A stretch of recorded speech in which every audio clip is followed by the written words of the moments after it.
You know, early on, the way I survived that childhood was Angel Mary, the mother of Jesus, came into me, was my mother, and said, look, you know, I'll be your mother. You can rest here. And that's how I survived childhood. I couldn't wait till the nighttime. But that's when this was given to me, because even then I was begun to be shown why that had to happen for me. Which is really important for me to see, because that's what allowed me to sustain myself.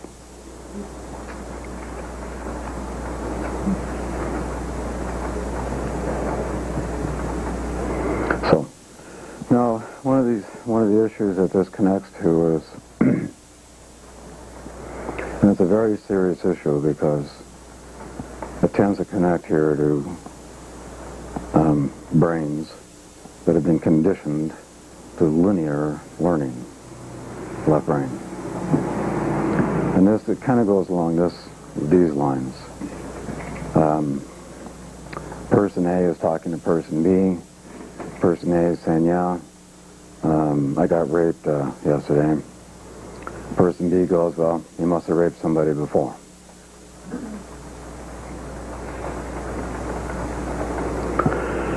Now, sometimes that may be true, but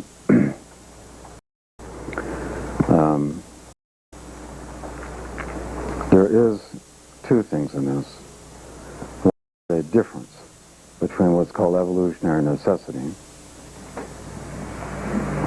and karmic causes. For example, me going through this childhood I went through, typical American astrologer would say, well, especially looking at the birth chart, the signature would certainly support it. Oh, well, you must have abused your own children. But in this case, it's evolutionary necessity. The reason is, there's been centuries, if not more, absolutely avoiding emotional life, anything to do with the emotions, and of course just overdevelopment and spiritual stuff. And for my own evolution to proceed, I had to recover some skip steps, which of course is the emotional body. And this is why my moon squares the notes. And it took a mother like that to literally force me, physical, emotional body, that kind of shock. So you can also look at the chart that way, in the same symbols. So what I am telling you is that until you feel personally confident of knowing the difference between karmic causes and that which is simply evolutionarily necessary, until you reach that point, I would tend to suggest that you don't use the words karmic reasons or causes for any client. And simply put it in the general category, well, your soul intended for this to occur. You're on safe ground there. Because one of the greatest disservices is promoting wrong information that the person takes in and believes. What have you just done to that person? And who's responsible for that? Not them, you. So you're creating your own karma. So for your own self-preservation, I would say, consider this carefully. That makes sense to you?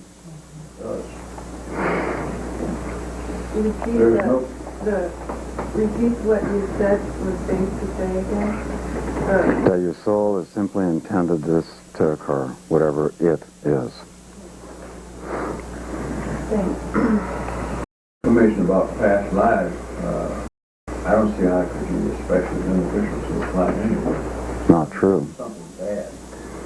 Well, you're quite right, because 80% of the behavior in any given life is conditioned by prior life.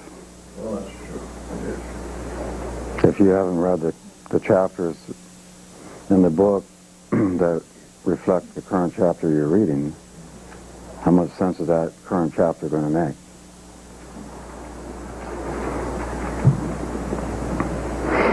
You know, the soul tends to take 8 lifetimes to work on a specific purpose, what I call 8 direct lifetimes. And then there's all kinds of what are called oblique lifetimes that reflect that purpose. So, in other words, it's not just one life that we're working on a set of issues. It tends to take more than one life.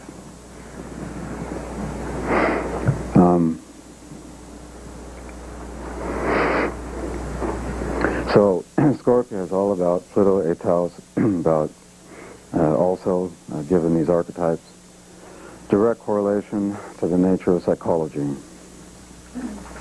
The psychology of people, the psychology of oneself, and the psychology of human consciousness. And this is obviously one of the reasons that the word why correlates with Scorpio. 8th house, Pluto. Why?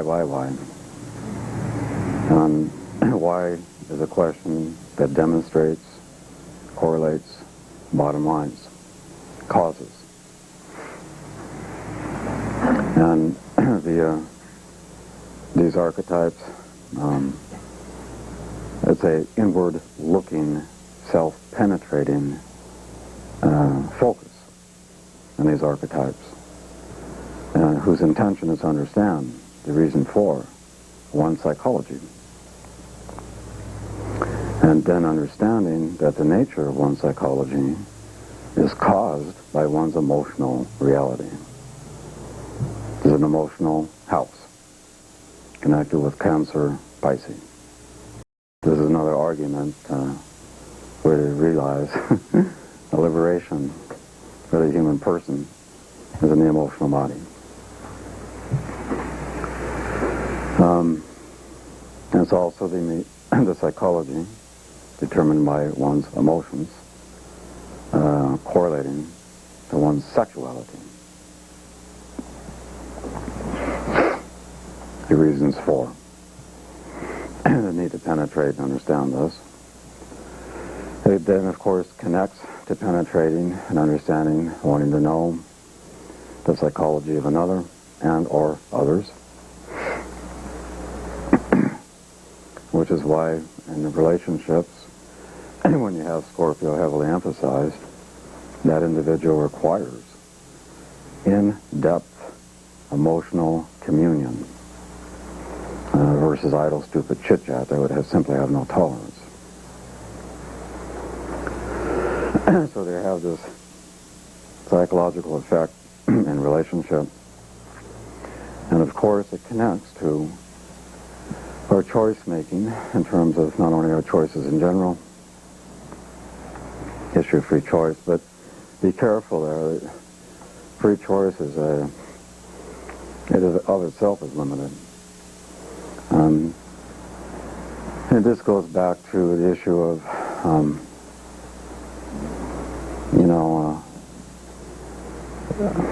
in the 70s, there was a real popular person then called Jane Roberts, who was channeling an entity called Seth. And one of the unfortunate translations of the work, at least how many took it in, was a thought that anybody can create any reality they wish as long as they believe in it enough. Christ.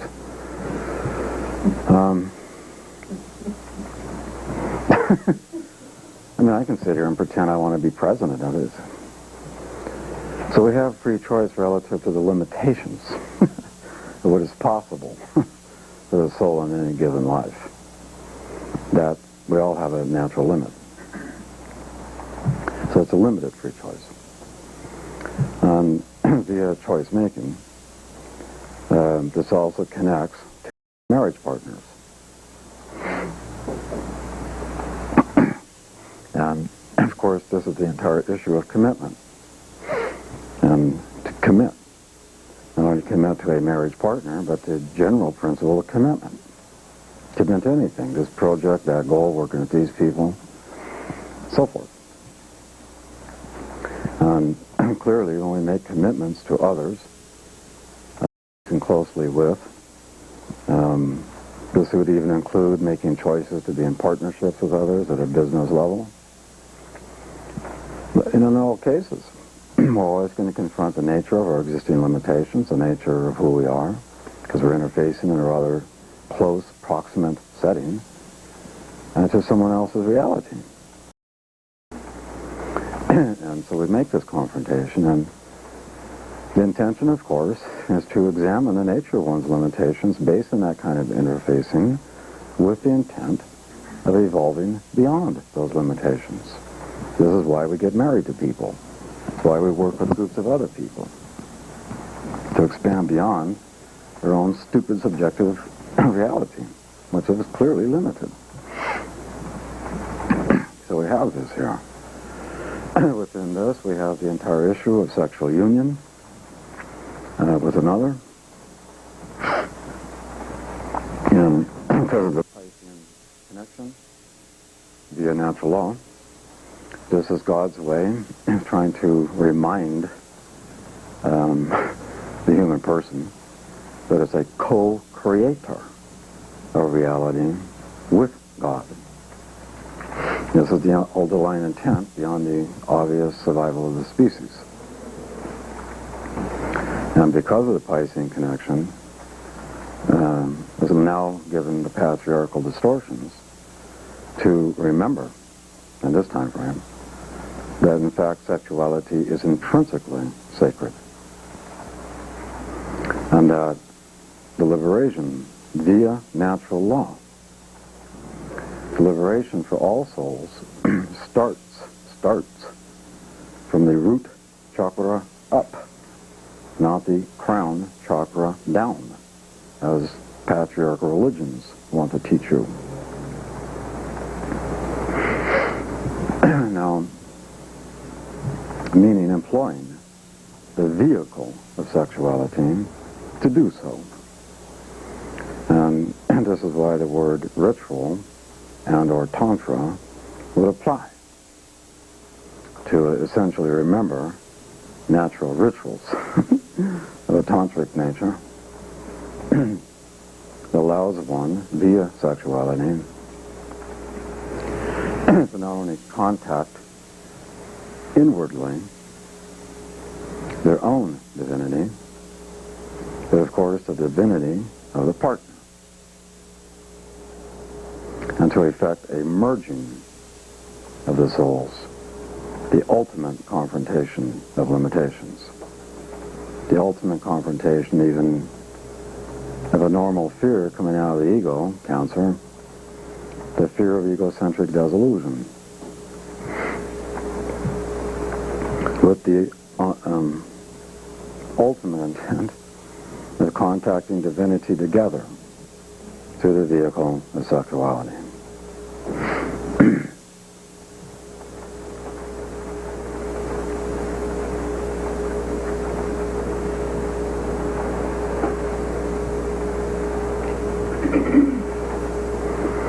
And it's also the application of all kinds of rituals that have the intention, remembering that intentions itself is Scorpio, Pluto, 8th house. Intentions reflect motivations, all rooted in desire. But rituals of all kinds, whose intention is to metamorphosize, that is to say, evolve, the existing limitations of one's consciousness. Simple example of such a ritual, Tibetan culture, Tibetan religion, the use of mandalas, which one would interface with the mandala and progressively osmosis is a Pluto, Scorpio, 8th house thing, osmose the very structure of that mandala into one's consciousness/brain. The point is that the original natural mandalas, not this highfalutin shit that modern artists create, reflect the various structural synapses within the brain. And by aligning one's consciousness with these sorts of mandalas, and then osmosing, it then, of course, is changing the structure of one's brain. So, rituals of any kind. Is that the Pisces triad again, the medulla, coming from the organization of the pattern model then? So rituals of any kind, whose intention is to evolve consciousness.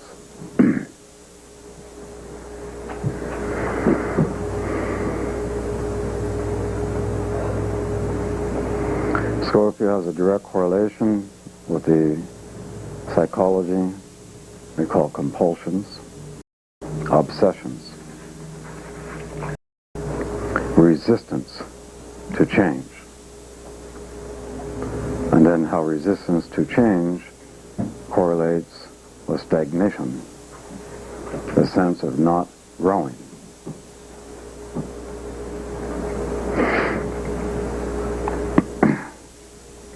Now,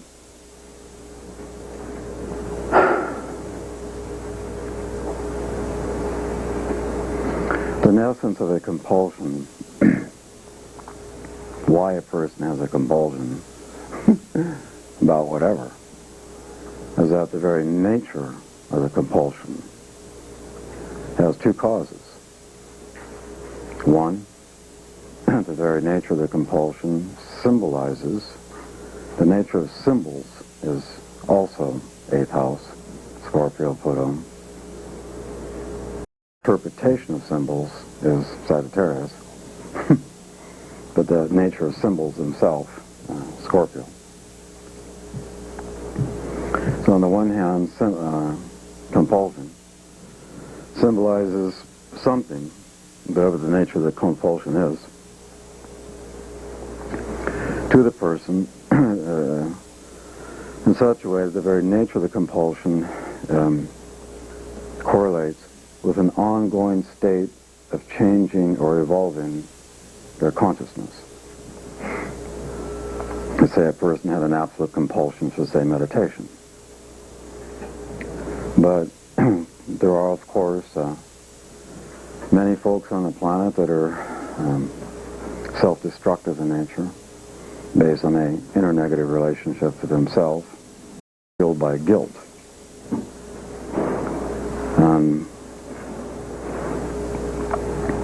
These folks will all too often orientate to something of a compulsive nature that, of course, is intrinsically self-destructive.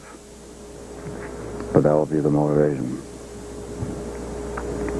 Obsessions have the same causes. Resistance to growth means resistance to change. It's the person's absolute fear of being insecure, meaning losing control in some way of their life. When that occurs, this is clearly one of the causative factors for cataclysmic events. The issue of fate, the phenomena of fate, the idea of fate, is also Scorpio, Pluto 8th house.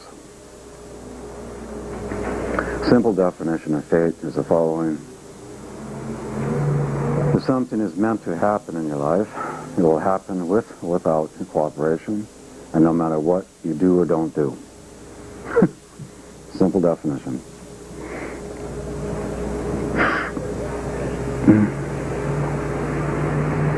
And Scorpio, sexually speaking, can also correlate with some of the most hideous forms of sexuality. Rape is an example. Using power, or actually using vehicle, the sex as a vehicle, a person of power, which is based on displaced rage. Gang rape is an 8th house phenomenon. The connection is the square to Aquarius, if you need to know the astrological logic. Remembering that Aquarius connects with groups. Can correlate with it, in some folks, to all kinds of attractions, to what various societies would term as sexual taboos. The way Scorpio reasons, when that's the reality, is that if these folks are calling this a taboo, there might be something to find out. The point being that Scorpio is very much attracted to mysteries and wanting to penetrate the mystery. I missed that word. It's attracted to Mystery. mystery. Okay. And this is why all the direct connection to what can be called occult laws.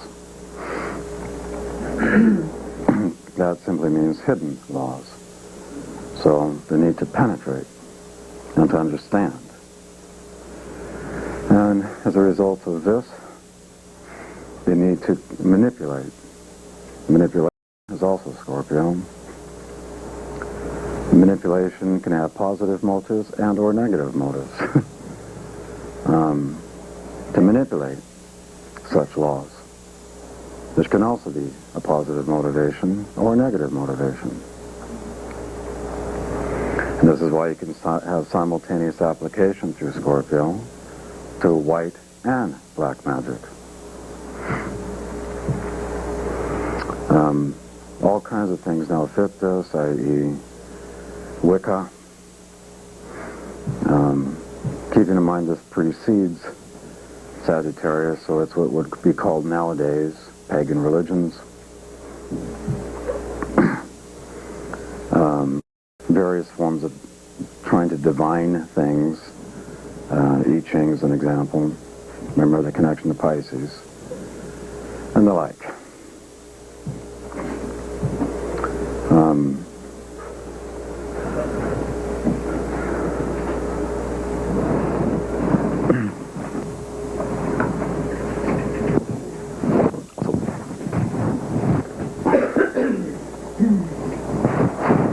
There's a direct connection to yet another ritual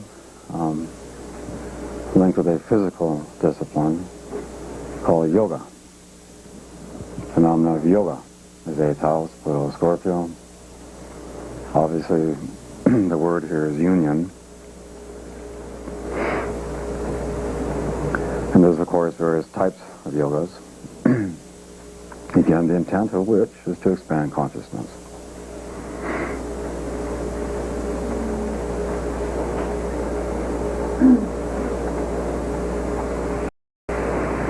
Questions on this stuff?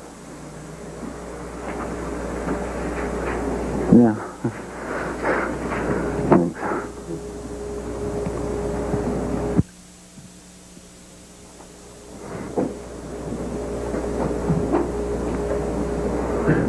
Pornography is an 8th house thing.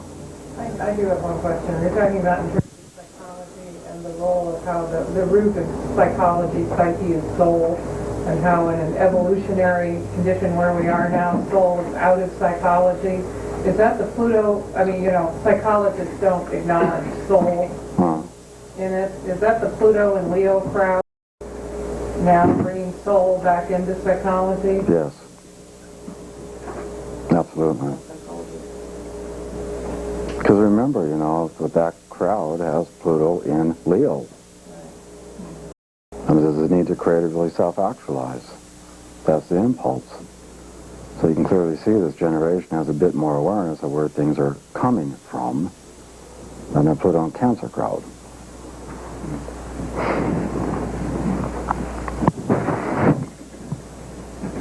In fact, that was a slogan in the Pluto and Leo crowd. Where are things coming from? Remember all that? Where are you coming from?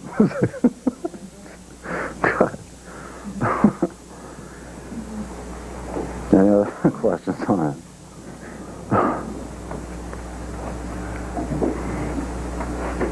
Just one question. Do the other night, I know about the 8 primary lifetimes, but the other night I was looking at a chart and it was pretty clear that this person had been murdered in the name of religion back in the time of Egypt. Mm-hmm. The signature was Pluto and Leo and the 12 squared Jupiter and Taurus in the 9th. There were some other things that indicated that that's the strongest. Not obviously, but I'm assuming this person has had more than 8 primary lifetimes since then. So Sure. this stuff goes back. Yeah, we're talking about a specific purpose is set in motion in the beginning of a new evolutionary cycle. Specific sets of purposes and intentions. And it will take 8 primary lives to deal with that, but all kinds of oblique or subsidiary lives. And the direct ones are measured through the aspect between Mars and Pluto. If it's an actual aspect, that means a primary life. If it's not an actual aspect, that's a oblique or subsidiary life. In what way does Scorpio Pluto would have to do with this desire or to look for the soulmates, or since you were talking about the union, in what way this archetype would have to do with that desire? The soulmates? Well, I mean, ask yourself this question. Why is it that, especially with this Pluto and Leo generation of mine, that this whole issue of finding one soulmate has become such a big thing ever since the 70s? I mean, look at all the damn books out on it. And does not Leo naturally square Scorpio? Does not Leo naturally square Scorpio? That is the actual impulse to find the soul mate. It's like an implied crisis in the soul. But when you use this word soul mate, I mean, be very careful, because obviously with the advent of all these various books, that you have just as many definitions as there are books. And I mean, it's funny, like in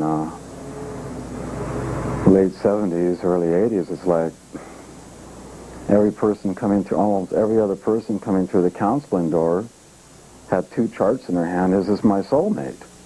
Is this like, is this it? Is this it? Is this it? You know? Like little kids, me. And like, it's just ridiculous. But so what we have to do now is agree on a definition of what a soulmate is. And to me, my definition of such a thing is really limited, but it's the same definition, actually, that Jesus provided. According to Jesus, soulmates are simply 2 people who have independently spiritualized your life, and the only reason to come together is to enhance and expand upon that spiritual development because of and through the relationship. It doesn't mean they're perfect. It means they have the same inner orientation. So you can actually have within this definition, you can have many souls. That's right.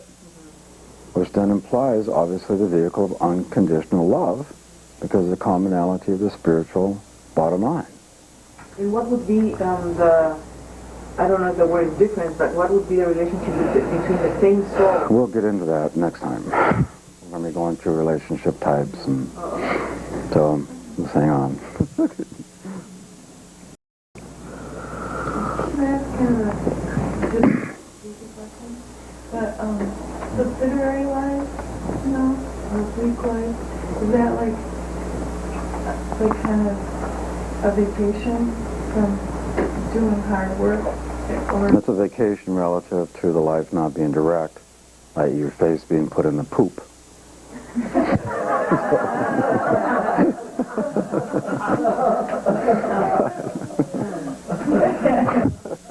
You just get to look at it. Sorry.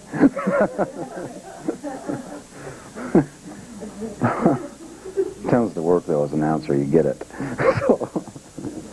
If there's just one planet making a major aspect of Pluto, would that highly emphasize that one archetype of the consciousness really needs to be worked on? Say it again.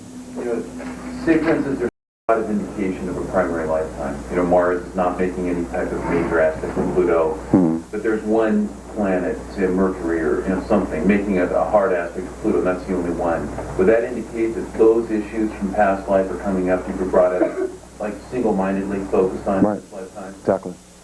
That's exactly what it means. It's good you saw that. And another question, is the one I asked earlier, is what I was trying to get at, is that some of these things take a long time to get over, it seems, because that one major crisis can be reenacted over and over and over again, because I can take that same symbolism and come up with a dozen different archetypes for that, but it seems like that archetype is very much alive, and so it's going to be played out by finding religions that deny the census.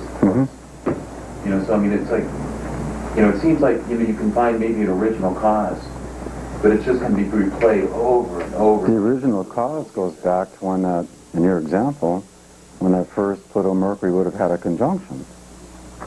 That would correlate with the original purpose for that ongoing cycle. The way you understand what that was is to understand where the Pluto is itself, this life. And you just retrofit the Mercury there. And the same for when you understand this Mars-Pluto cycle.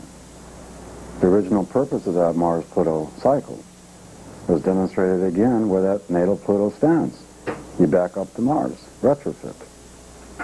And then you can see exactly where you are in the cycle relative to how many degrees away Mars is from that Pluto. It's that simple.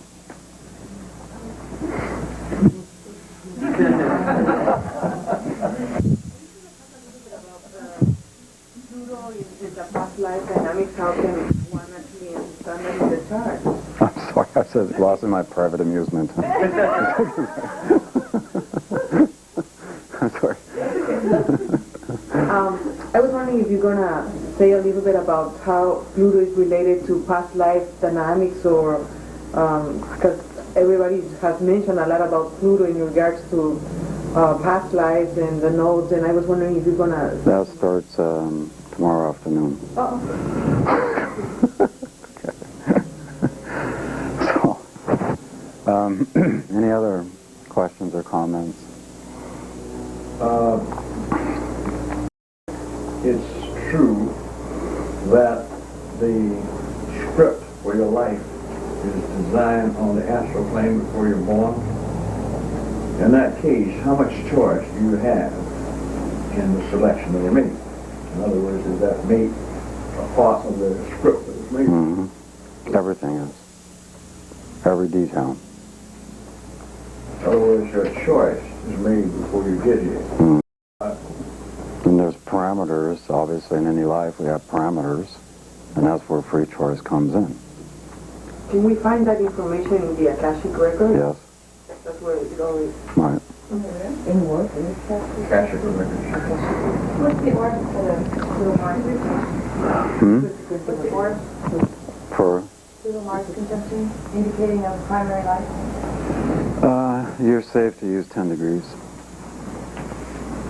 Jeffrey, the obvious conclusion, maybe I'm the last person to get it, but the obvious conclusion of what you're saying is that the desires that we choose to act on, what we actually do, i.e. Mars, is the critical factor. Right.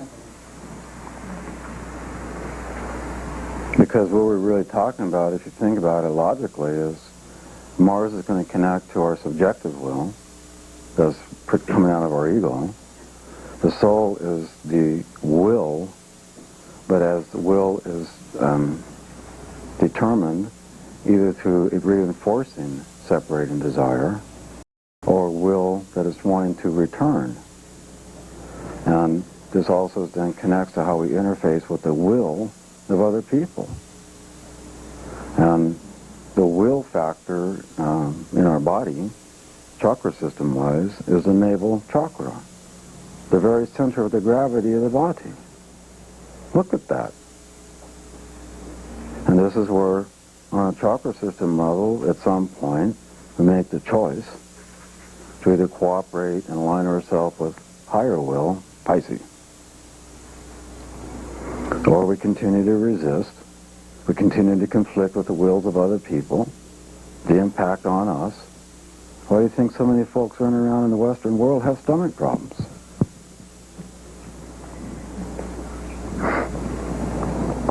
A very good gemstone to work with, by the way, to negate the negative will of other people entering you is to wear obsidian or onyx over your navel chakra, which also, by the way, helps you align your will with higher will.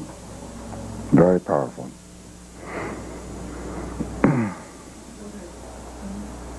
Back to the question of the soul choosing the parameters before the lifetime. If the natal chart is a picture of the unchangeable past, then the soul is absolutely bound to choosing before this lifetime in accordance with its evolutionary state of its past lives. And that's something I used to struggle with when I first took on the idea of reincarnation. Is like, oh, if there's reincarnation, why the hell didn't I, choose a better life?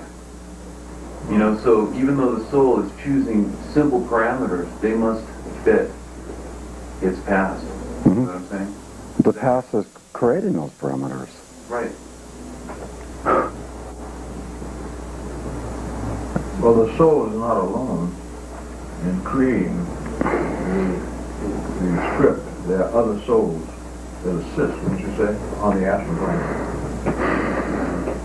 The soul creates its own script. The soul creates its own script. Okay. But what you're alluding to is a way to illustrate what I think you're trying to talk about. I was fully aware prior to the current birth, this birth, that I was going to have to be born. I didn't want to be born.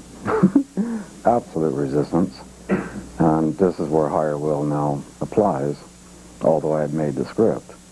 I was trying to resist the birth moment, tooth and nail. And my very last image of hanging out with this particular group that was more or less determined to get me into that birth moment, the very last thing I remember to be symbolic to, being kicked out the door. I have that memory. And then, of course, my next memory is being conscious inside my mom and going, uh-oh. And following through on the push out the door, of course, my birth moment, I was dropped. So you see the extension. Well, in life, in this particular room right now, you are teaching us. And I'm assuming the same thing happens on the astral plane. Okay. You're affecting our lives. Right. Well, in fact, when the soul first leaves the physical body, there's a minimum of 3 days where they are forced, really, to review the entire contents of that life. Forced.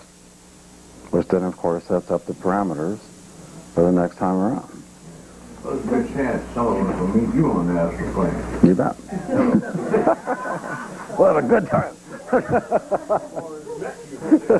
We'll go find those chicks, huh? That's typically connected to a soul who is experiencing a tremendous degree of anxiety, fear, relative to being dead. And a lot of times when that's happening for a soul, God's grace, really, is allow that soul to hang around its body long enough to accept the fact that it's dead, but to realize that it's not dead. Could he was attached to his mother and his family too much, too? Because they're Colombians. Right. They're very family. So Sure. my daughter felt it, too. It's like he was there, but right around the body. It was really interesting. No. In fact, if that's the case, you can still talk to it. Just get right next to the right ear. It can still hear you. Believe me. Does the soul enter the body the moment of conception or a couple minutes after? Yeah, that's a really good question. The conception moment, in fact, correlates when the soul first enters the system. But it doesn't mean that that soul stays there for the entire 9 months.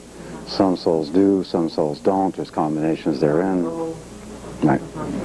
What is the significance of the first breath, which traditionalists astrologers attached to the soul coming into the body? The actual reason is that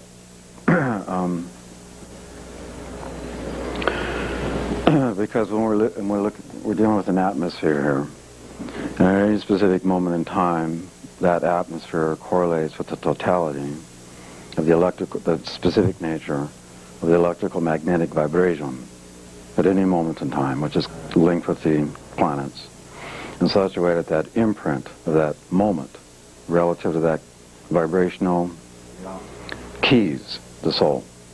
It's like an imprint. Doesn't necessarily mean that the soul is coming into the body, but it's being keyed at that moment. That's right. It's imprinting, it's structuring the consciousness. In the case of babies that die in the womb, like when they're 6 months old or something, would that mean that the soul decided to end the contract at that moment?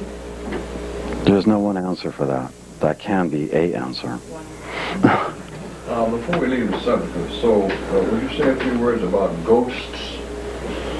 Ghosts are typically very tortured souls who are having a heck of a problem accepting the fact that they are dead.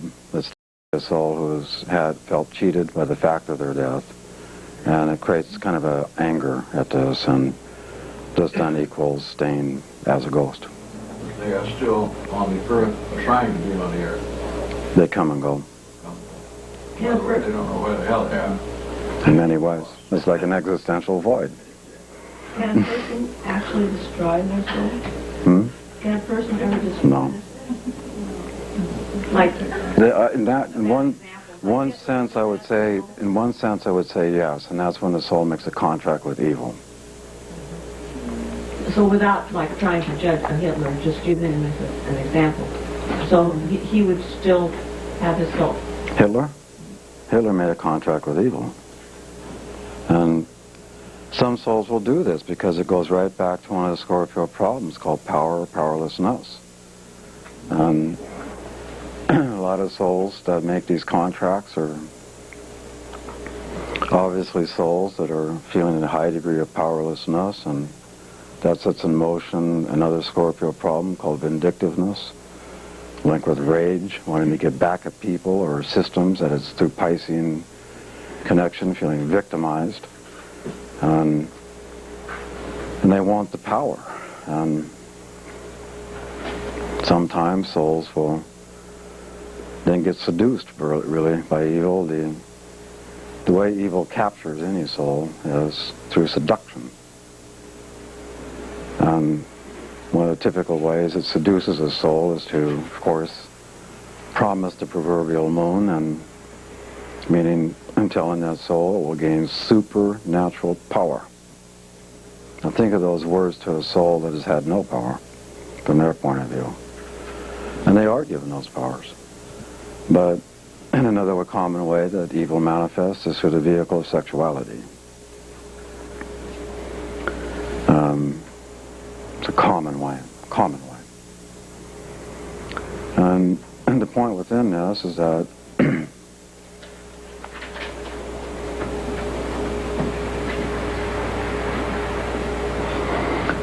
when a soul makes a contract with evil,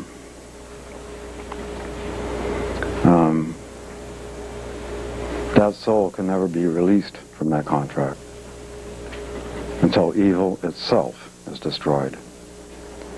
Remembering that the origin of evil is God itself. So evil's going to exist always? Evil's going to exist always, since supposedly God is going to exist? What? Would that mean that evil is always going to exist because God is... Until God itself achieves its own perfection, which means there will be no more need for creation.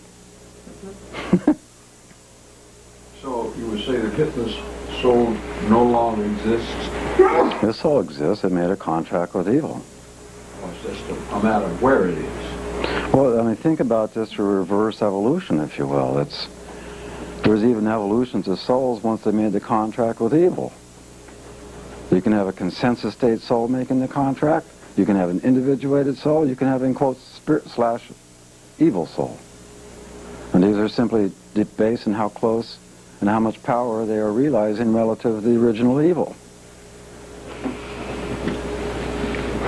And you should not underestimate the power of evil. It's a lot of people want to, debate it and it doesn't exist, and others want to feel, okay, that soul made a contract, but I just know that will be released, and, typical misapplication of Pisces need to forgive. And I mean, think about that logically. I mean, if it was so easy to make a contract with evil and then at some other point just get out of it and have a few nice lifetimes of having supernatural power, we would all do it.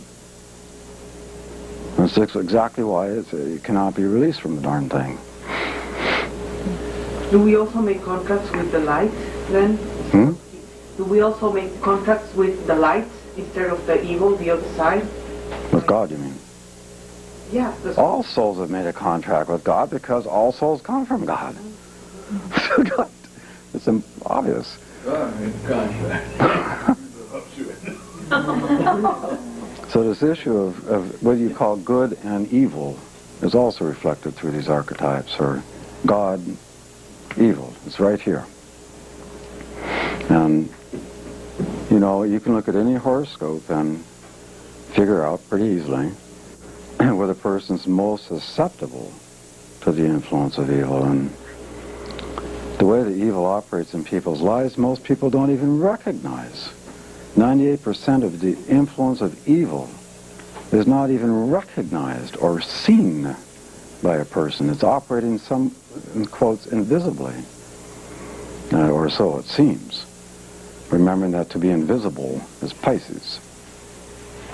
And let's face that through natural law. If God was so obvious, evil so obvious, and its workings, what do you think its capacity would be to sustain itself?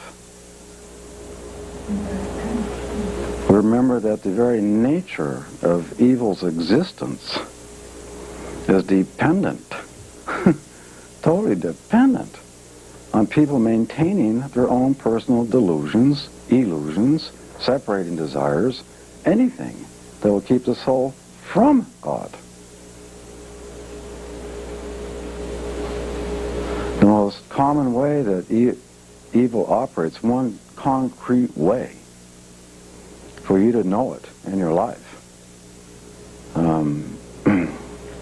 is when you intend something, and the very thing that you intend turns out to be the opposite. That's the simplest way for you to know that evil's impacting on your life. Because the, if you will, natural law of evil is in fact to turn the laws of nature upside down. Can you give an example? An example of that operating in I intend to have a resolving sort of conversation with a lover I'm in the process of separating from. A conversation intent to resolve, heal, forgive, whatever. And it manifests as a massive confrontation, the ugliest talk we've ever had.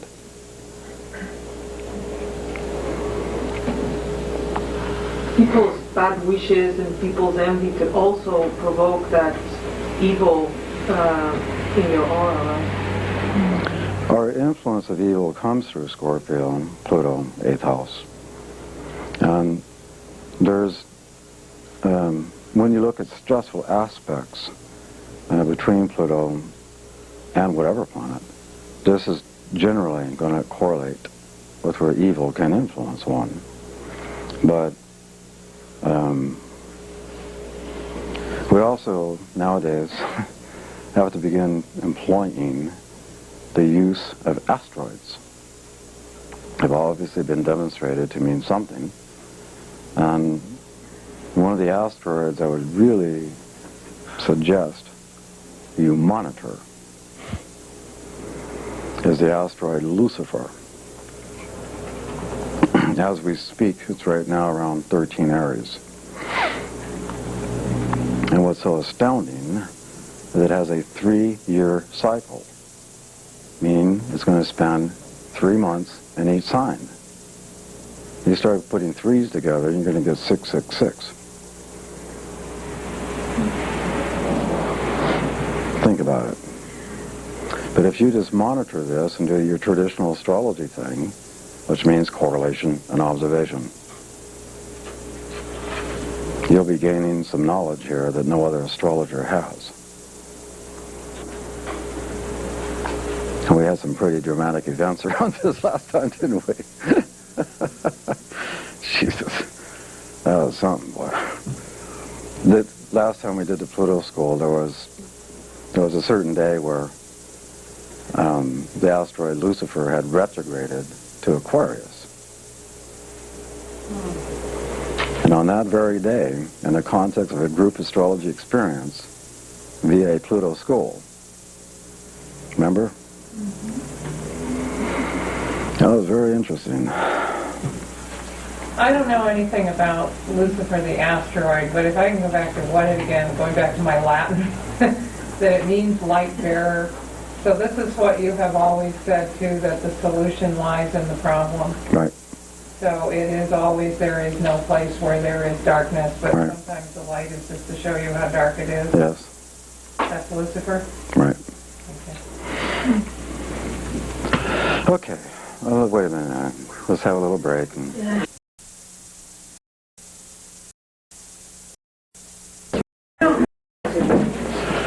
now, a few other things to mention here. One is also the fact that eighth house Pluto Scorpio can also connect to the phenomena that's called or connects to when another soul can become possessed by another soul, possession of a soul. And it also connects to the vehicle called exorcisms, to exorcise. Exorcisms. Like in Rosemary's Baby.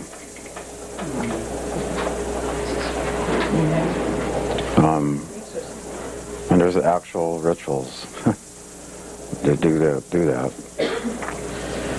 It also connects to how many of you, by the way, doubt the existence of evil? Doubt the existence of evil. You do? You know it would be me. Of course. Let me share a story with you then. And this fellow we were talking about yesterday, Kriyananda, that runs Ananda up in Sacramento. He was the chief disciple of Yogananda. And when he was still living with Yogananda, there was a point in time in which he, like you, not only had doubt, he simply didn't believe it.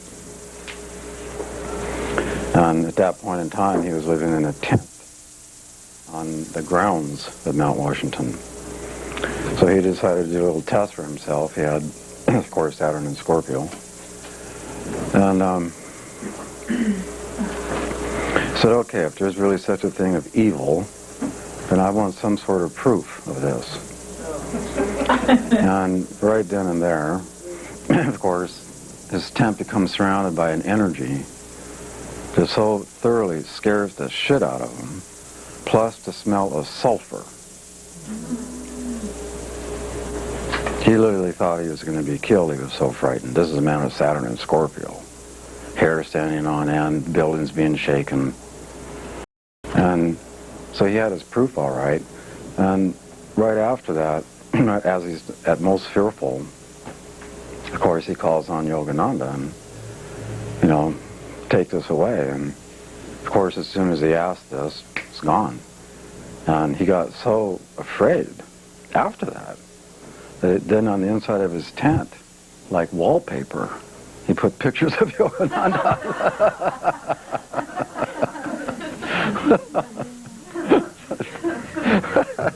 Didn't have any more problems. Well, I'm going to try that. Right on. Why is sulfur associated? Why is sulfur associated? Because everything has a natural scent. Let's face it, the nature of evil is an ugly energy. Does sulfur smell nice to you? Like rotten egg. Jeffrey, that experience would have been given to him by his teacher, by God, not by evil. I'm sorry? That experience would have been given to him because of the grace of God or His Guru. Oh, sure. Evil would not operate that way. I can't see evil operating that way. What way? Showing up and like saying, yeah, this is what I am so that you can avoid me in future. I see that as a real manifestation of grace. Well, I said the same thing. I didn't quite mean to present it that way. Oh, okay. Because, there was a time I was in Tibet and I had the same need for proof and all of, look at my chart. And this is in a Tibetan place and I did the same thing basically. I said, God, I started with God and said, God, if there's an evil, I want to know it. Show it to me. It's that simple, that direct. And instantaneously I was shown the 7 dimensions of what we can call the astral hell. Just there are 7 dimensions of heaven. Reflects the chakras. And I was put down to the 3rd level of it. It's got as far as the 3rd level. And I couldn't go any further. I mean, I can't even describe what it is. It's beyond description. Obviously it creates absolute terror, but my experience of it was like I was in this plexiglass tube. They could get that close to me, all these different energies, but because I'd asked God to show it to me, they could only get that close, and I knew I was protected. So I had my proof all right. And then I had right after that a remembrance of a very specific prior life in which I was a Latin priest, and my job was to perform exorcisms. And that was my job. And the memory I had was trying to work with a soul that had been possessed. And in that life, I had a problem with limitations of power. And, I thought, as long as I was connected to God, evil couldn't fuck with me at all and all this stuff. And in the end, I lost my life trying to get that thing out of that woman. Literally, I was killed. So that should give us an indication of just how strong this energy can be. So, we have these applications. And another application of 8th house that correlates with the conditions of your own physical death.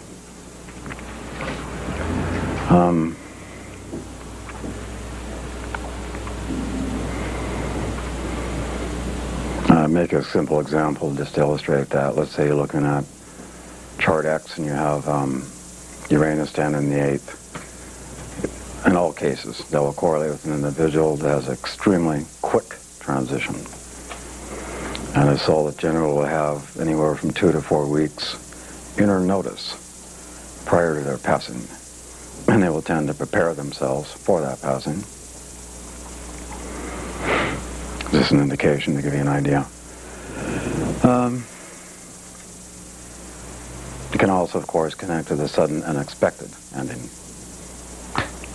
overnight. So then my feeling of having that I will die blowing apart at 30,000 feet is an accurate one? Or that with Uranus in the 8th? Well, that could be certainly a symbol of a sudden ending then. Right. And of course, Uranus connects to aircraft because it's the atmosphere. That happens to be one of my own fears, by the way. I've got Uranus in the 8th, and of course I fly everywhere. Huh? I used to spend half my life... I do spend half my life in airplanes. Shit, man. My brother, illustrates that. He has Uranus in the 8th house. He died when he was 30 in a plane crash. I received from him, just about 2 weeks before his death, I received a letter from him in which he said, well, everything's going fine, but you never know what's going to happen next. And he'd drawn a picture, he was a cartoonist, a picture of a plane. There you go. Inner notice. Inner notice. Before he died, he had put a life insurance policy and he put it in my name. That's a perfect proving. In any instance, does free will apply to a person's death? To be more specific, how can I say this? Is my death fated to be at a certain time, or do I have a choice? There's a limited choice in some cases. And an example of your point, because my son has Uranus in Scorpio rising. And of course it squares his moon Jupiter in the 10th is Papa. And a Papa that's always traveling in the air, foreign countries. And I was in Germany, and I was scheduled to go down to Italia, or to Italy, to do a lecture down there in Bologna. And the day before I was going to get on the airplane, my son called me. He said, "Papa, I just had a dream that tomorrow that plane will crash." And he said, "Please don't go." So I canceled the reservation. That plane crashed.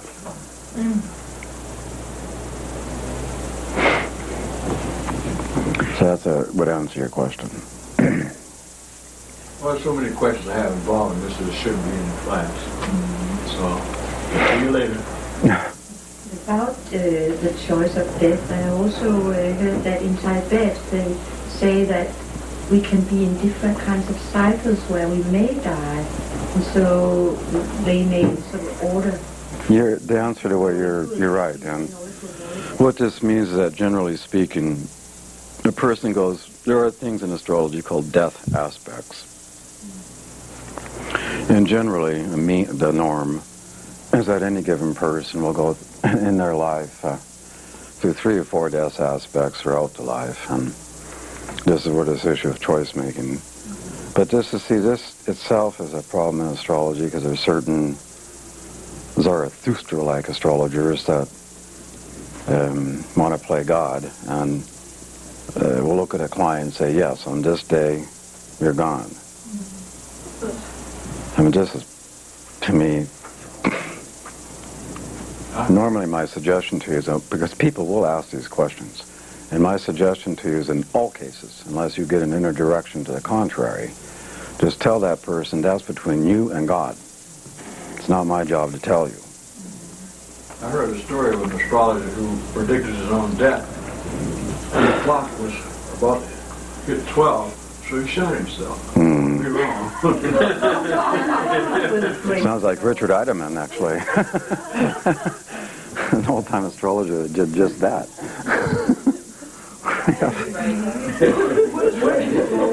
Where do souls go after they detach from the body? Unless they have extremely... most souls go to various dimensions in what we can call the astral heaven. There are 7 in total, that each have their own unique kind of reality.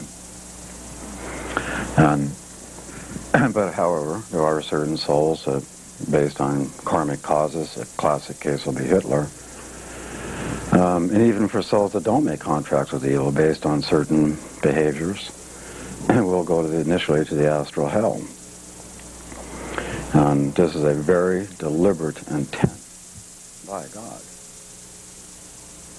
You can imagine the intent, so the person doesn't do such shit anymore. Even down to the souls that commit suicide. This is a no-no. The only time it's permissible, from God's point of view, is when a person's involved with a terminal illness. And anything other than that, essentially what that means is that the soul's running away, avoiding the very lessons that it's come in to deal with. That tends to piss God off. Remember, all souls are a reflection of itself. So, when a soul does that, it spends, the law is 7 days in the astral hell, the first dimension of. And again, the intention is to be so shocked they won't do it again. And what happens then is that the soul is forced to be reborn almost immediately. And the quickest a soul can get reborn is 7 days. 7 again. And then they have to come back into a life in spades, redo the very thing they had run from.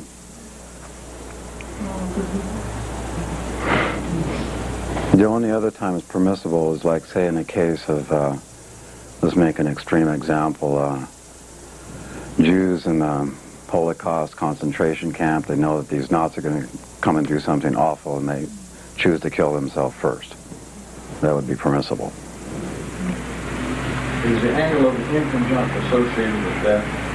The infant jump? No. So the soul, as evolved as it gets, would go to different astral planes of those 7 that you mentioned. You said you. Yeah, depending on the evolution of the soul. Some souls bypass the astral plane altogether and go to the next dimension of the universe. So there's 3 universes that connect to time-space, and 3 universes that don't, and there's one, of course, that is intermediary. The highest form of the time-space universes is called Hiroloka.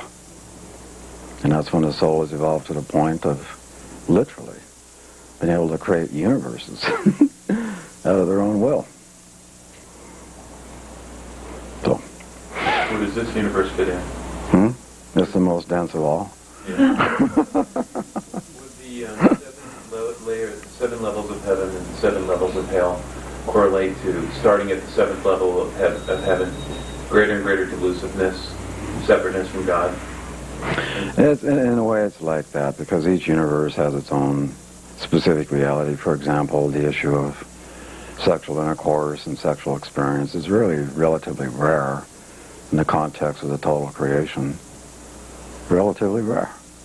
Most forms of recreation are done mentally throughout the universes. Mentally, not through. So that's actually why a lot of these, in quote, space beings have attraction to this species, because it is so rare, and why they always want to operate there or take a peek or whatever it is they're doing there. So it's like, that's why. Jeffrey, what about walking? Is there... That's bullshit. Absolute bullshit. As well as also this thing called soul retrieval. Bullshit. Walk-ins. It's a 1970 concept with Ruth Montgomery.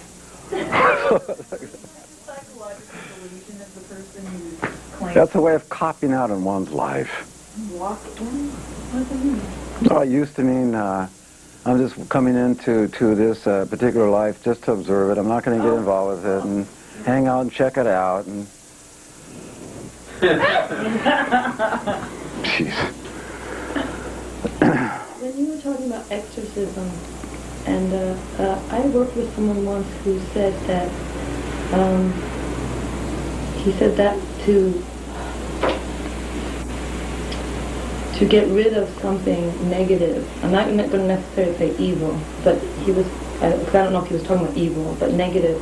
And he said the old way, he said, was to exercise it, but he said if you instead try to transform it, he said that's the new way, to, instead of, trying to get rid of it. Oh, bullshit. How do you fuck do you transform evil?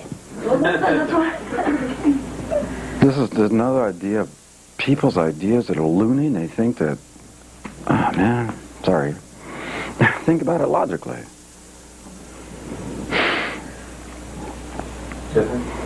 Because we're coming into a new age, will there be an increase of tramp souls looking to An increase of tramp what? souls? What Yoga Nanda talks about tramp souls. Yes, absolutely.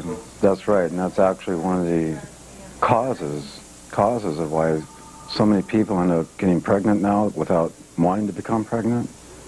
That's why that's happening. Because when you enter this point in time, an age that is beginning the process of culmination, 500 years, is an excellent time to accelerate one's karma. I mean, the removal of, working through. So that's why. I was trying to bang down the door. Huh? So,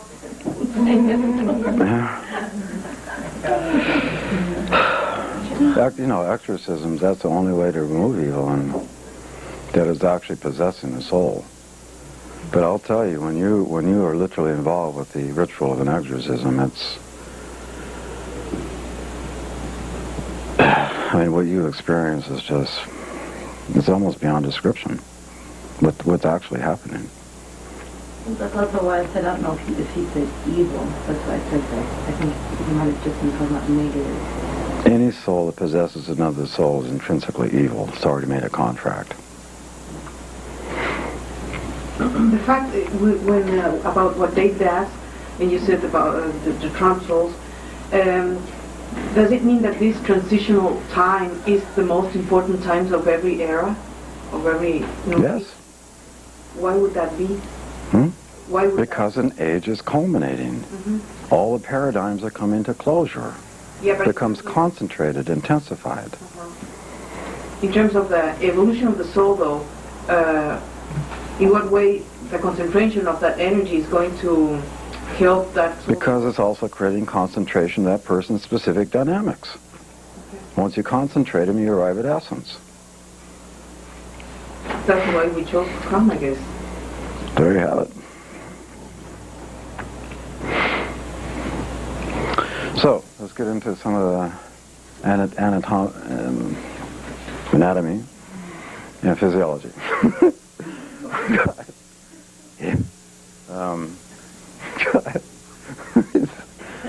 All these languages in my head. First of all, Pluto has direct correlation with RNA, DNA, the genetic code itself. And so, of course, what this means is that the soul, as we said a moment ago, chooses all things, including the very nature of the body type, to come into.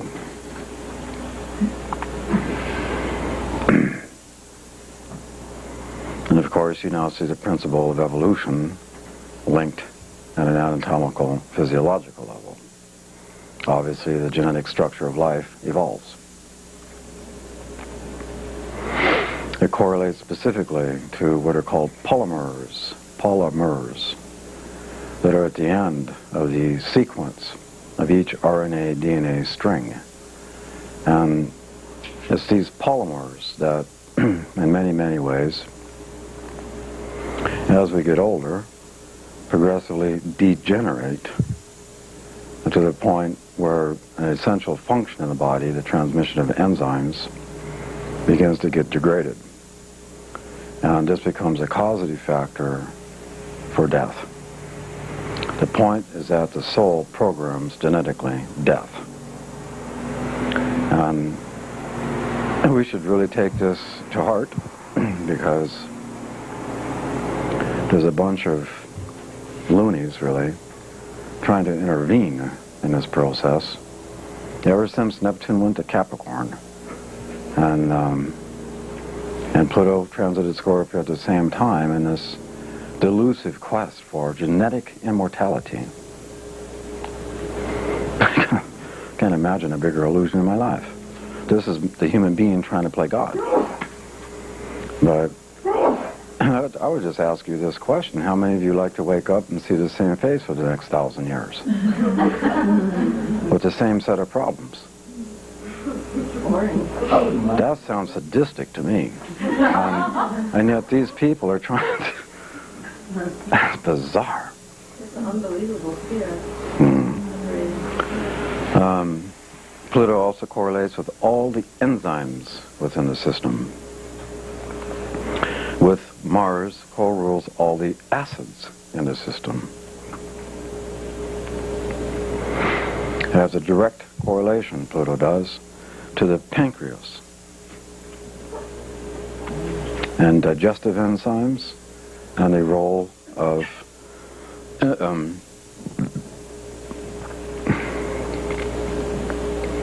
what's the natural protein in the body?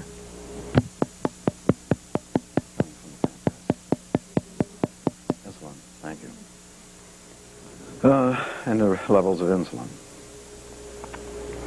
And this is a really interesting thing because given the sorts of cultures we're in here, remembering we're taking in so much fucked up will, there are a lot of folks in these kinds of cultures have stomach, pancreatic, liver, colon, intestine problems. And starting with imbalances in the levels of digestive enzymes, and of course the relative levels of insulin. And an example of modern problem for so many people in the West anyway, constipation. It's just reflecting the lack of the enzyme. And also allopaths try to pretend that when you start creating cellular disintegration in the pancreas, it cannot be recovered or renewed. And by the way, this is bullshit. Bullshit is Scorpio. Intolerance of. So, But isn't it staying at Sagittarius? huh? Isn't staying at Sagittarius? I'm sorry? I said, isn't staying at Sagittarius? Yes.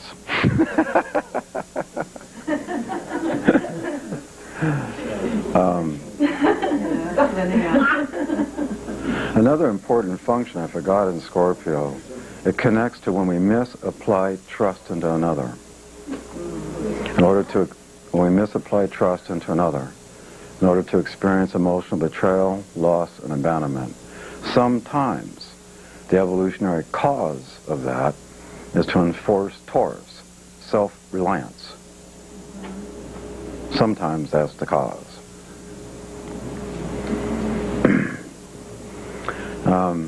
So in any case, there is an herb that comes out of Bosnia, the only place it grows, Plutonian herb, obviously. And this herb will actually regenerate the cellular integrity of the pancreas. It also operates as a two-way acting herb, meaning it will counteract either extreme, too much digestive enzyme, not enough, too much insulin, not enough. And then it will reciprocally impact on the stomach, because when this becomes caused by the pancreas, then the stomach fluctuates between over-acidity, over-alkalinity. Ultimate problem becomes ulceration. And then comes through the duodenum, which is also regulated by the levels of acidity and alkalinity. This can also become ulcerative. Duodenum goes right into the liver.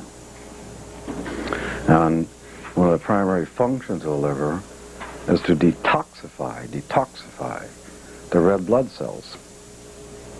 And when this becomes dysfunctional, it creates a bile buildup.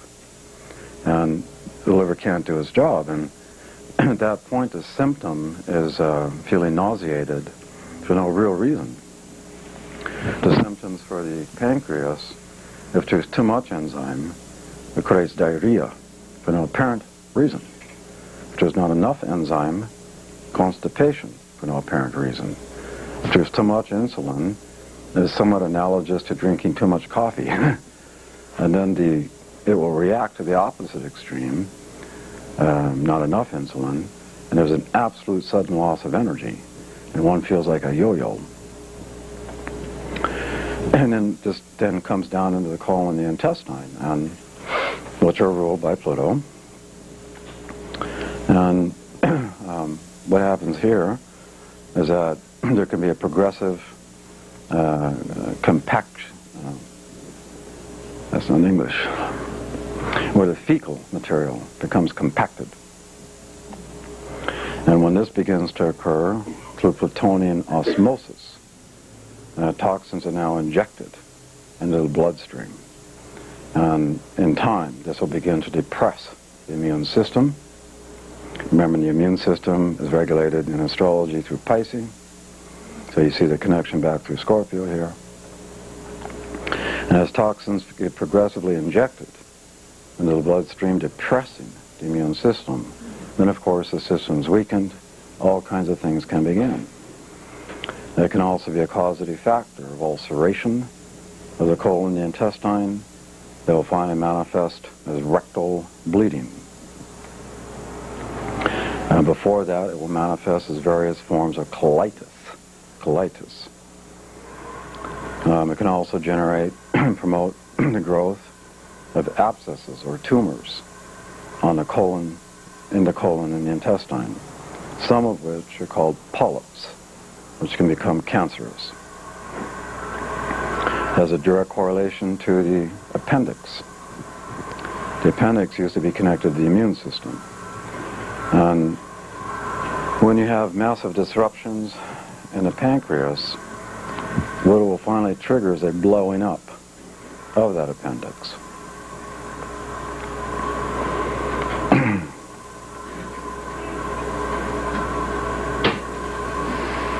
So the good news is that God made an herb to deal with this, and that's called sanicle. What's it called? S-A-N-I-C-L-E. Sanicle. It must be taken as a tincture. And the point is that when you have a client that has these sort of symptoms, or maybe yourself, when the symptoms are actually occurring, the correct dosage is 25 eye drops of the tincture on the tongue 3 times a day. Trinity. When this is a genetic issue, meaning the pancreas is implicated genetically, is to have problems, just then in homeopathic terms, would become a constitutional remedy, be taken throughout life. The homeopathic that mirrors sanicle is black snake root. Although it's not sanicle, but it tends to create a similar effect.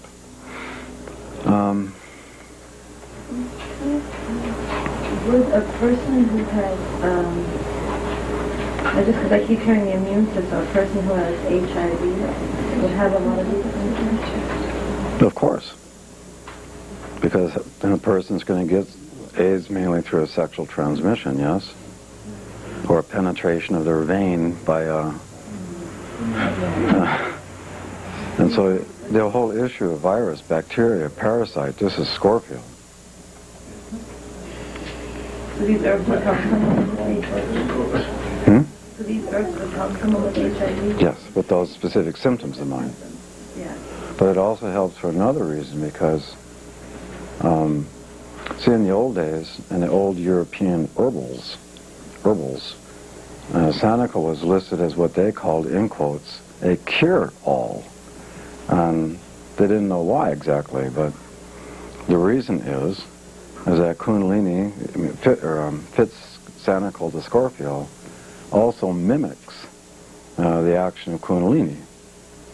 And what this means is that it also has the capacity to penetrate Scorpio, to the nucleus Scorpio, of any body cell that has toxins in astrology or Scorpio, toxic content, and then removes the toxin from the core of the cell.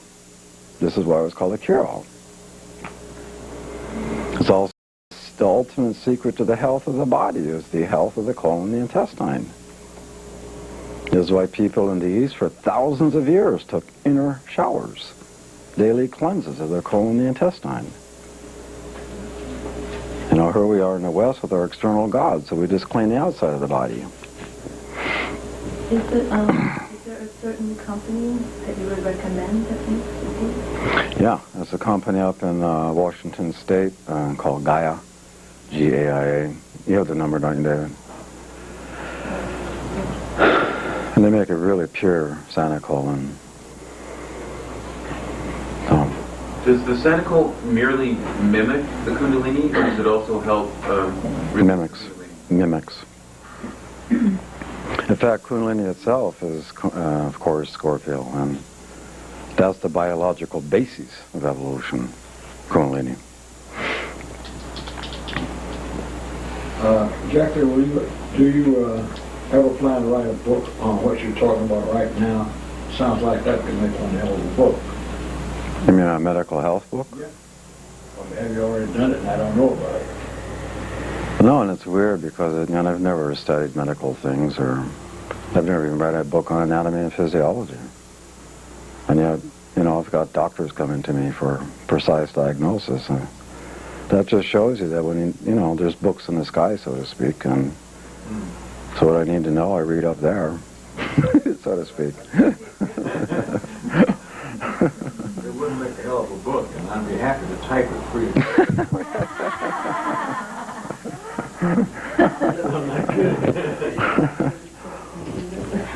A lot of people are asking me to do that, but I don't know.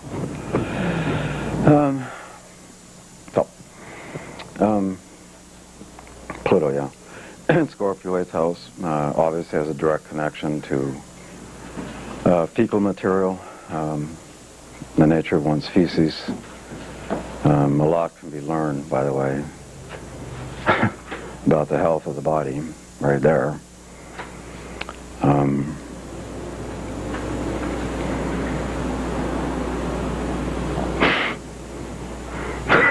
mind.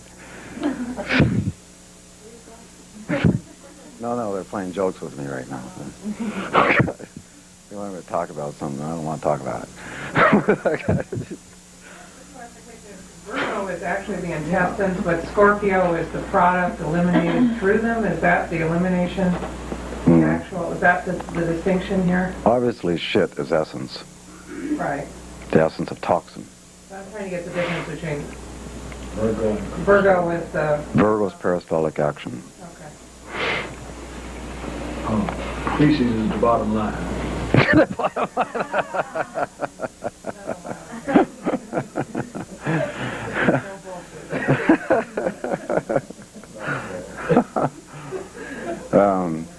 Pluto also has a co-rulership with Jupiter relative to, in men, the prostate gland. Give me the cure. I need the cure right now. I'm sitting on a fast. In relation to Mars, has direct correlation with everything called sphincter muscles, which of course on the anal canal, the anal opening, and in women, there are sphincter muscles at the outer part of the vagina.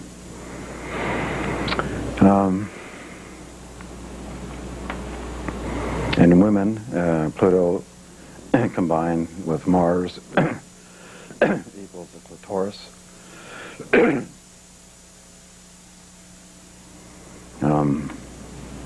Of course, combined with Mars in men equals penis, testes.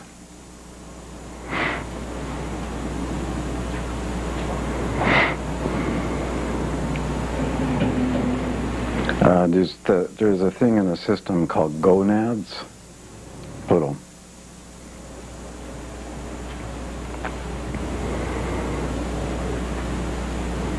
There's also a physiological action called PEP, English.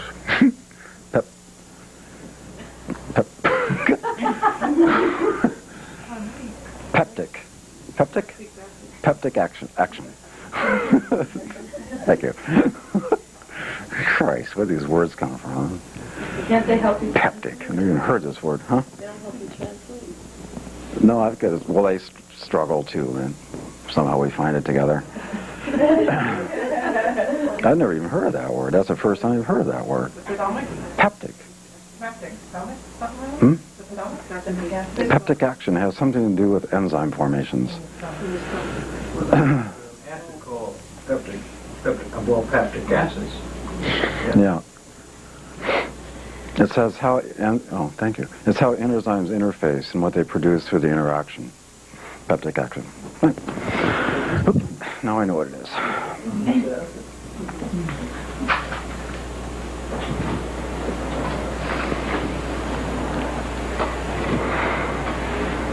Cancer is Pluto, obviously. Leukemia is a combination of Cancer and Scorpio.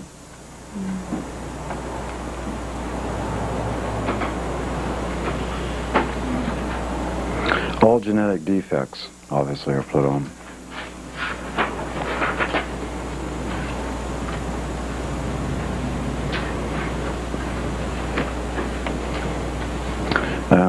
The entire world of vaccines are also Pluto in combination with Pisces. Gene therapy. Gene therapy, yes. Genetic engineering, surgery.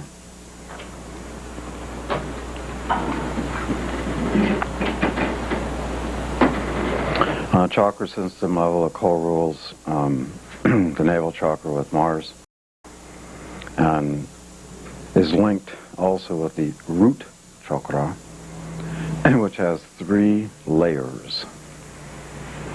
The outer layer of which is Saturn, middle layer Uranus, the core Pluto. There's actually why, by the way, many people, including, in quotes, gurus, connect Kundalini with sexual energy. Kundalini equaling sexual energy. This is a lie. And it just shows you that that person does not know what they're talking about. How this actually operates and why people get confused is that when Kundalini is ignited, of course, like we said earlier, liberation in the body is from the root chakra up. And so when Kundalini is first ignited, of course, it's coming through this root chakra. And that's why, by the way, some people, when they first have a Kundalini ignition, begin to have all kinds of problems in their legs, because the root chakra, the nerves that emanate from that, come all the way down to the legs and the feet. The Western terminology for chakra correlates with what's called spinal plexus. And they all emanate various nerves. Now, when the Kundalini is first coming through the root, of course, the very next chakra up is called the sacral chakra. And this is very close to the root chakra. And it's this chakra that emanates all the nerves that connect to the genital region, the sexual issues. And so, of course, when Kundalini is ignited, it's heating. It's a heating energy. It's sort of like if I've got a hose that's got this much diameter, and I'm now trying to put this much water through it. So, by the time it hits the sacral chakra, it is now obviously heating all of these nerves, putting a high degree of pressure there. And suddenly one's sexual energy feels almost uncontrollable. And this is why people have the confusion. You see? Right there. It is not specifically sexual energy. It is evolutionary energy. But it's now putting heat there. So that's how it works. Does this relate to lower back pain in any way?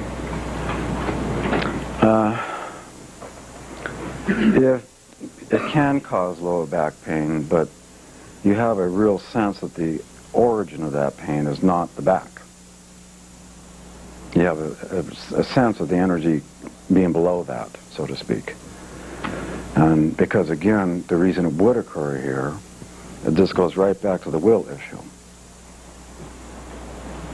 And if a person's really struggling to, or in some way fighting, aligning their will with higher will, that becomes the consequence. You said when you said about the leg, and the Kundalini starts moving through, it'd be like any kind of pain, like stabbing or shooting pain? Mm-hmm. So suddenly you can even experience temporary paralysis. Or feeling like a nervous snapping? Yes. All kinds of bizarre symptoms. And this is when people begin to freak, because a lot of people, they start experiencing this, they go to some doctor and actually have tried to diagnose it and somehow fix it. And I went to the emergency room, my whole right side totally freaked out. Mm. I got a $1,000 bill, the doctor said it was all in my head. What happens after the Kundalini? What happens after the Kundalini energy hits the second chakra, the sacral chakra? I just explained it. Well, you went all the way to the second chakra, but what does it keep going up, or? Mm-hmm. That the liberation's in the root chakra up, and there has to be an absolute alignment in each chakra before the next one's accessed. And if I'm going to go and make a plant keep its life, I'll put water in the ground to the root. I'm not going to water the top of the leaves, am I? Same deal. When it moves up, does it have a color? Blue. You have the feeling. I got the color, you got the feeling. And it's really dramatic. And for most people, when a Kundalini is originally ignited, it's a very partial, slight ignition. But there are cases where, it can be a full-blown ignition, and sometimes that even causes death. And there's 3 channels for it to move up, the Ida Pingala and the Sushumna. The Ida and Pingala are comparable to, in Western terminology, to the parasympathetic, sympathetic nervous systems. And when Kundalini is ignited in a natural way, it moves up to Sushumna, which is where it belongs. So, and it can be extremely healing. Its intent is to heal. And for example, I was teaching years ago a meditation class, and at that point we were using the Yogananda stuff, and there was a woman who showed up there with really, these thick eyeglasses and looked like Coke bottles, and she had brown eyes, and so here we went teaching the happy method, and I think it was within 10 minutes or so, she was literally gouging at the eyes. Because when Kundalini is ignited, it seeks out the weakest area in the body first. And since this happened to be her eyes, then she just, at that point, her eyes felt like these hot coals, these hot burning coals, and she's literally screaming.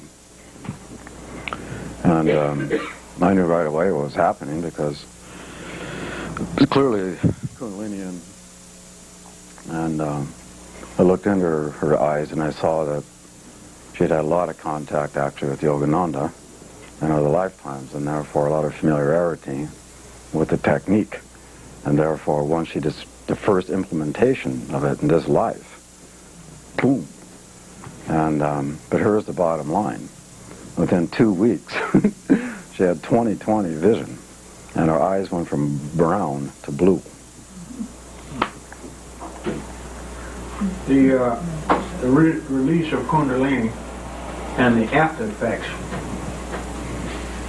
You mentioned a period in this last instance of 2 weeks, a change in 2 weeks.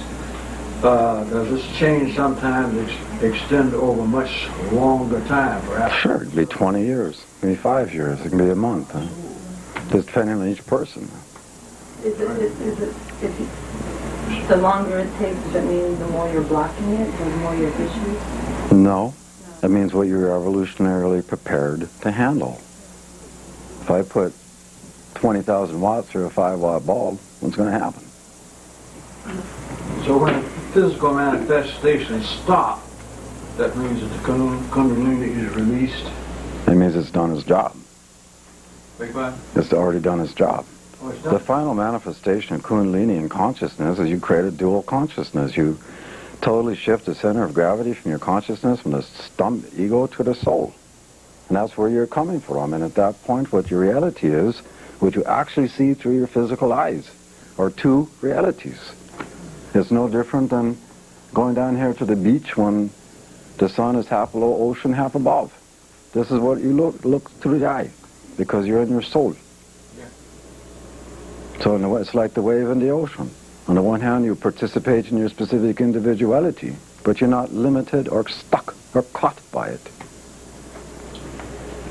Like one of the experiences I had when I was going through that situation is that I would have at night my eyes closed, and yet it felt like I had them open, but they were closed. And That's Kundalini. Doesn't make any difference the eyes are open and closed.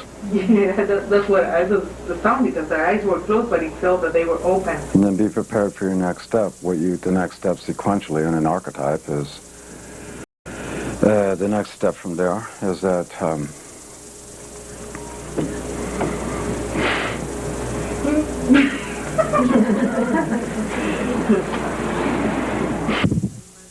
there's a saying in Sanskrit, center everywhere, circumference nowhere. Center everywhere, circumference nowhere. When your next step is to realize that truth. And you will see it through your optic nerve. And the first thing you'll experience is, say, looking down the street and suddenly being exactly where you're looking. So prepare. Seeing in all directions at the same time, is that also manifestation? Seeing in all directions at the same time? Yes. Center everywhere, circumference nowhere.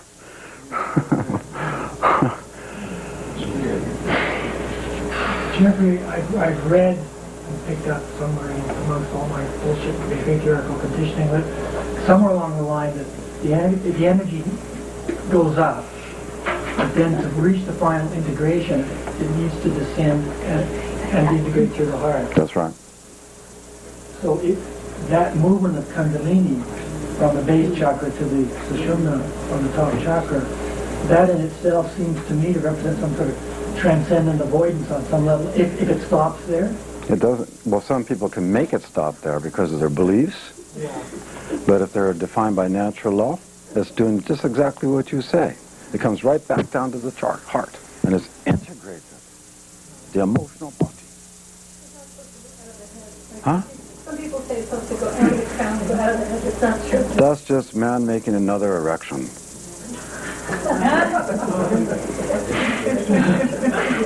The ultimate ejaculation, come on. Cult geometrist, he and 300 other people on this planet, but one thing that he was able to show me is that I really saw in creative consciousness was the point becoming aligned, and from that just going on out infinitely, and from that everything else comes, all other shapes, sizes, numbers. Okay, sex stuff.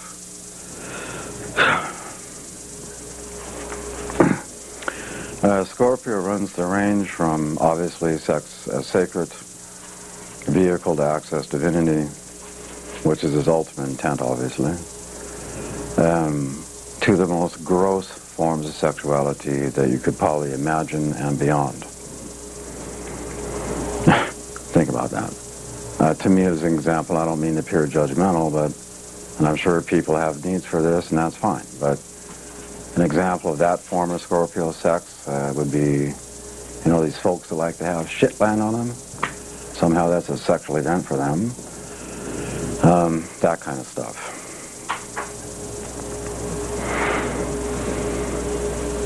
Could that particular instance be included also to Virgo?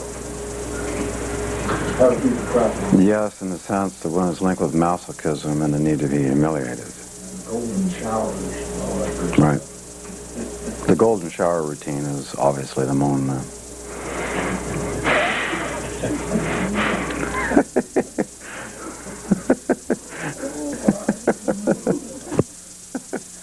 Where's my glasses?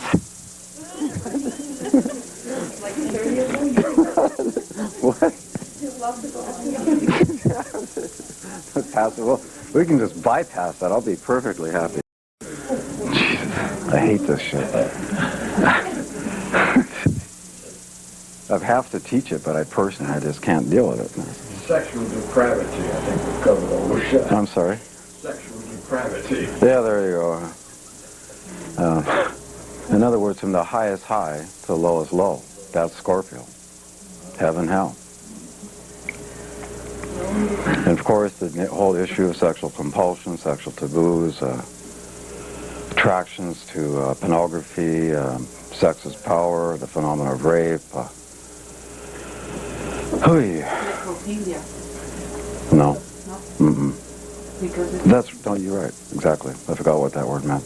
Oh. That's when you're fucking a skull, right? Yeah, you're right. Or someone dead. Or you're someone dead. You got it. The skull.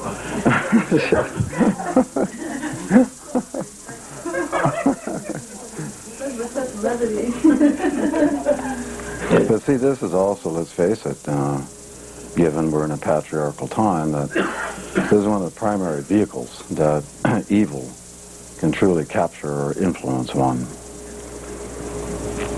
Truly. Is that Egypt is a culture? Sometimes I get the sense of high Egypt or things. I just get the sense of things like Egypt as a culture being kind of in this. I know when he said necrophilia, because it's so, they're so focused on the death Magic. part of those. They were focused on magic. Yeah. I don't know. They can make creeps. But you're gonna go ahead. They had a lot of hidden sexual practices that were rooted in natural law. But see, when you read history, they will never tell you certain things. And simple example, common practice, 3,000 years Egyptian history, for the parents to sexually initiate their children. And as a result, in Egypt, to use American terms, there was no family problems. But, you know, historical revisionists, and particularly the Christian and Judaic types, don't write this, write it out like it didn't exist.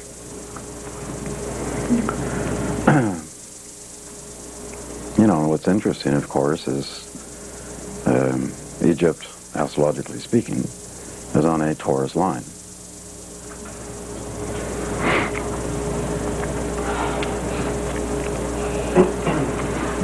Israel on the Scorpio line? So what's on the Scorpio? No, Israel's on a Taurus line. And what's fascinating about this, I'm not supposed to say that.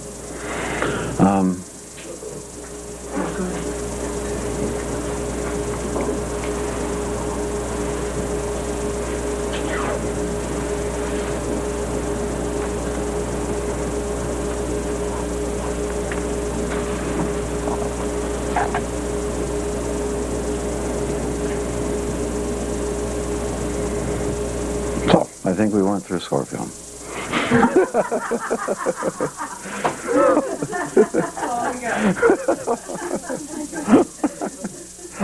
So, let's come back around 1 o'clock. Okay, before we march forwards in over half a journey, are there any questions from this morning's material? Libra, as opposed to Scorpio, Libra's like, finding the other people equal. Mm-hmm. And then Scorpio's feeling the limitation. To fill in? Like, with Libra, the difference. Different? Different what? I mean, the difference between, in a relationship, Libra is like you don't feel you're not good enough. Or, That's Virgo. okay, not good enough is Virgo, but Libra, you notice other people are different from you, but you don't feel the limitation like a Scorpio do. Okay. No, you're learning about yourself through comparison and contrast, which then is the initial basis of whom you end up aligning with. Of all the people on the planet, why are you making friends with this one, being lovers with that one? So there's obviously a selection process, and that initial search begins through Libra. And now we narrow down into Scorpio. And then through Aquarius, we go, oh, these folks are like-minded. These become my friends. See?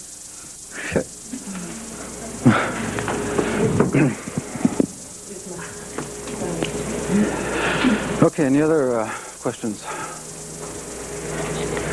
Okay, now we'll move into the ever-optimistic sign called Sagittarius. And this, of course, is a mutable archetype.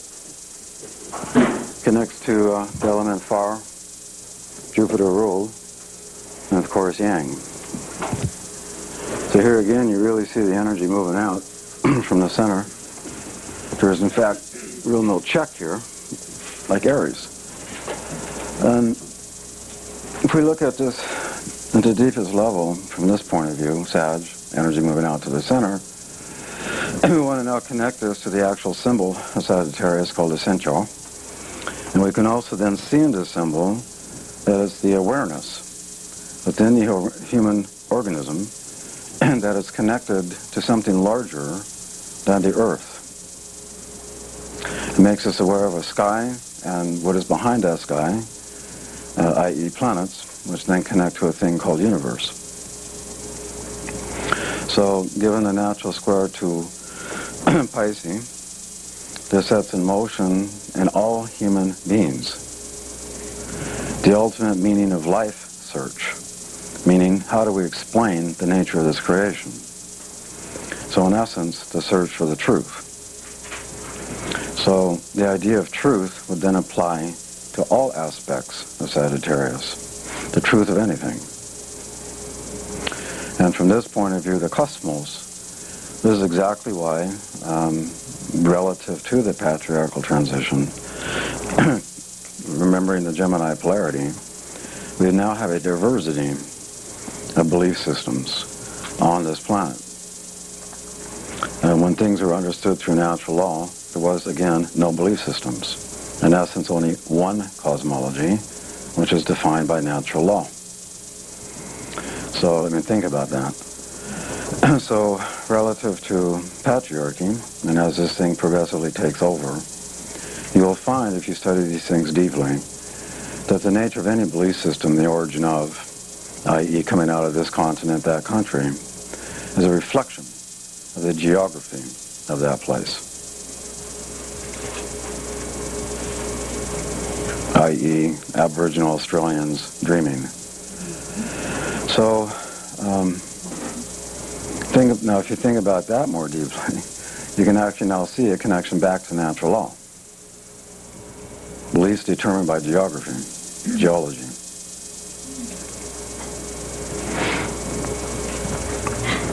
Why do you think in so many of these cosmologies that originally emanate out of the patriarchies? Even then, so many were calling Earth Mother Earth. Even in the patriarchy, Mother Earth, Mother Nature. But if you think about that more deeply, that term is used by the patriarchy normally to demonstrate two things. It's normally used when some major natural event occurs in which the human realizes yet again that of course it cannot control the forces of nature, which is normally linked with a negative association. A hurricane, a tornado, a tsunami. Not nice to fool Mother Nature. Well, that's the deeper message. They don't get it. Oh well. Won't be long now. About 500 years. So in any case, let's understand obviously that once we set in motion the nature of a belief system, and again I would remind you in the English language, 3 letters in the middle, L-I-E, can believe in anything. I can still believe the earth is flat. Doesn't mean it's true.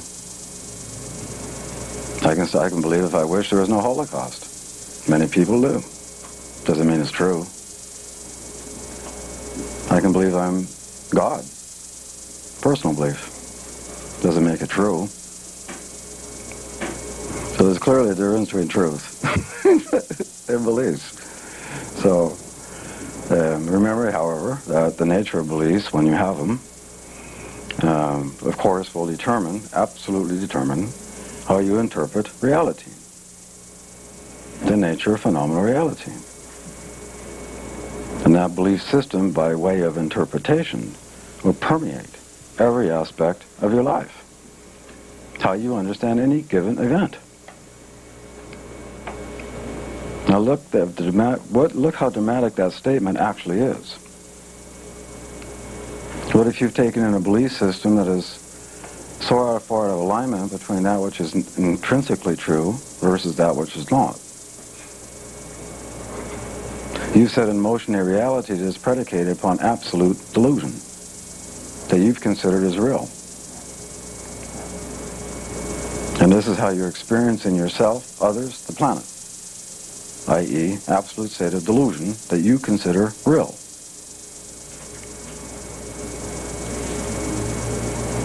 And this is actually one of the reasons that Pisces does square Sagittarius. To dissolve anything that is in fact not naturally true.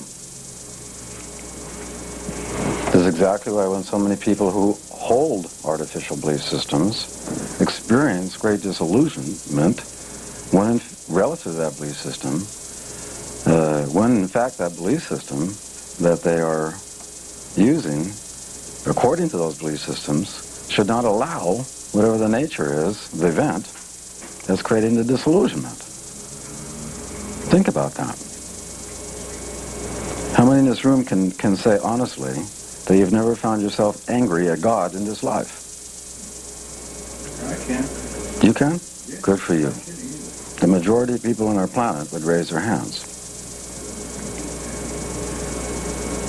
That's an experience of disillusionment. How could God allow? Would be the typical words. So there's this necessary disillusioning thing relative to any belief system that we hold that is in fact not intrinsically true. How many have never experienced a existential disbelief in your own belief systems? There you have it. That's how you prove this stuff. So we keep going around the darn circle until we finally get back to that which is intrinsically true. So this impulse, again, is reflected through Sagittarius, the symbol of the centaur, pointing to the heavens. Within this archetype, as a result, this correlates to the archetype in human consciousness that is able to conceptualize itself. Conceptualize. The phenomena of conceptualization, to conceive, is in fact a Sagittarius Jupiter ninth house phenomenon. And within conception, there stands a capacity in the archetype for abstraction.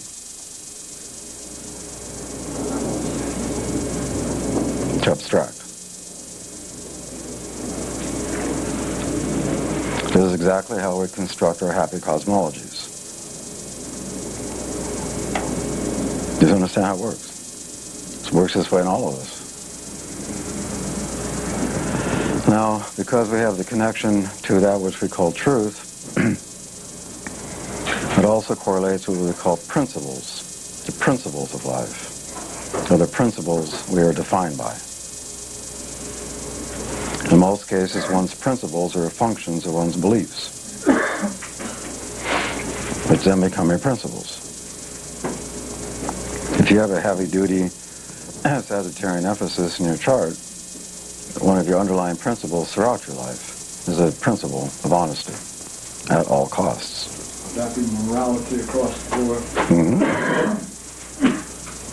And see, this is actually one of the problems of Sagittarius, because clearly we can see it's not Pisces, it's not the whole truth. Although, from Sagittarian point of view, all too often, Sagittarian point of view wants to consider its limited view of that whole truth, the whole truth. And because you have an intrinsic inconjunction to Cancer, following Scorpio, you can clearly see the connection to security linked with one's belief systems. And if one's belief systems are wrong, one is going to feel insecure. So the compensation for that insecurity, or the potential for, remembering compensation is itself a Jupiter, Sagittarius, ninth house thing, is to convince and convert other people to your points of view. This issue of conversion, convincing, of course, then connects to yet another trait that we can link with Sagittarius, called selling, to sell. This is why we call it the Billy Graham archetype. Beautiful example.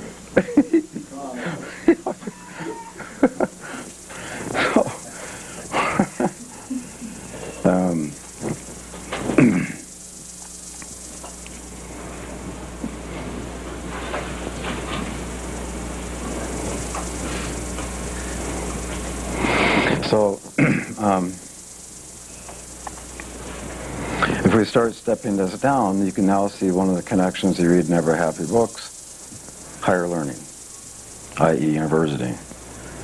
And now compare this to Gemini polarity. That's called education when you're little, your grammar schools, your middle schools. And then all of a sudden we have a university, and that's ninth house, i.e. higher learning, expanding your brain, learning ever more, and so on. And within this, you can now see the connection to the teacher.